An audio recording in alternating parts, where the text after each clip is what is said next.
Ça va? Ça va?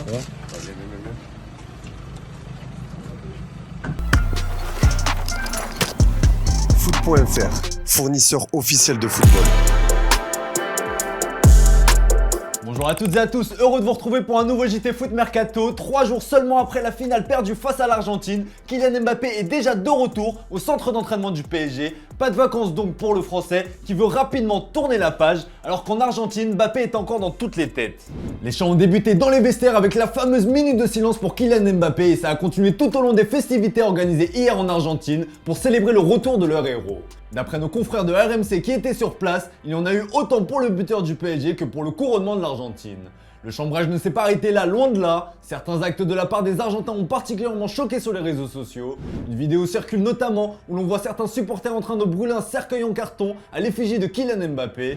Mais ce qui a surtout fait enrager les fans français, c'est la photo d'Emiliano Martinez avec une poupée, une nouvelle fois à l'effigie du Français. À côté du portier, on y voit un Lionel Messi visiblement pas plus choqué que cela. La presse argentine via Olé défend ses joueurs en expliquant que cette poupée a été lancée au bus argentin par le public et que les deux hommes n'étaient pas à l'initiative de cet acte. D'autres images publiées par Info B montrent la Pulga à son arrivée à l'aéroport. Là encore, l'Argentin reçoit une poupée envoyée du public, cette fois-ci à l'effigie de Donatello, qui n'est autre que l'un des surnoms de Kylian Mbappé.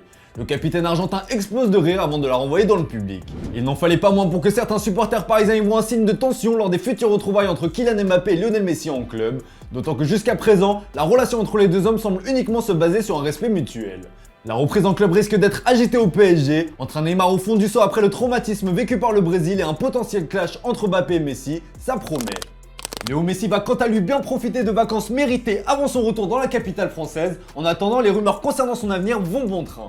Le mondial en poche, la Pulga devra bientôt se prononcer sur son avenir. Son contrat avec le Paris Saint-Germain expirant en juin prochain, les clubs intéressés par ses services seront en droit de discuter avec le joueur à partir du 1er janvier. Les deux options les plus probables sont les suivantes, une prolongation avec le PSG ou filer en MLS. Le Mundo Deportivo évalue à 90% les chances de Léo Messi de rester à Paris, mais visiblement pas pour y finir sa carrière. Et oui, le journal généraliste La Vanguardia explique que Léo Messi a déjà fait savoir à Xavi et à son staff qu'il a l'intention de revenir à Barcelone.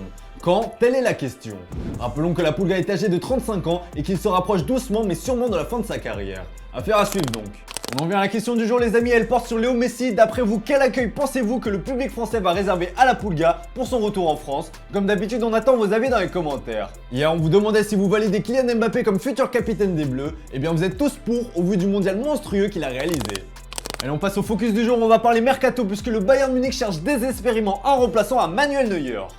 Une blessure insolite qui met la zizanie au Bayern Munich. Après le fiasco de l'Allemagne durant la Coupe du Monde, Manuel Neuer a choisi de partir en vacances au ski pour oublier. Et bien le portier allemand va avoir beaucoup de temps pour le faire puisqu'il est forfait pour le reste de la saison après avoir subi une fracture du bas de la jambe. La direction munichoise n'a visiblement pas envie de confier les clés du camion à son gardien remplaçant Sven Ulreich et s'est donc lancé à la quête de son remplaçant. La liste est longue et prestigieuse et la cellule recrutement du club allemand a bien regardé la Coupe du Monde au Qatar. Yacine Bonu le Marocain, Dominik Livakovic le Croate ou encore Emiliano Martinez l'Argentin sont suivis. Néanmoins, ces noms ne figurent pas sur la liste finale du Bayern Munich d'après la Gazzetta dello Sport. On y retrouve le gardien costaricien du PSG Keylor Navas, le Suisse de Gladbach Yann Sommer et Alexander Nubel actuellement prêté par le Bayern à Monaco. A noter que ce dernier est prêté jusqu'en 2023 mais les deux clubs tentent de trouver un accord pour casser le prêt de l'Allemand.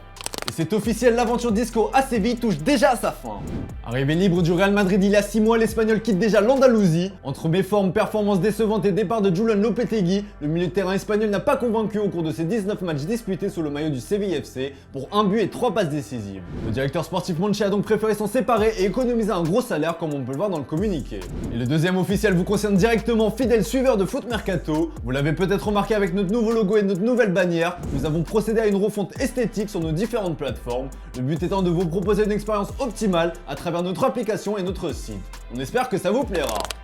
Bon allez, comme d'hab les amis, c'est l'heure de se quitter avec l'image du jour. Après les Français et les Argentins, ce sont les héros marocains qui ont fait leur retour au pays. La ville de Rabat était en feu pour accueillir la bande à Walid Regragui. Je vous laisse voir les images. Allez les amis, bonne soirée à vous. On se retrouve dès demain pour un nouveau JT Foot Mercato.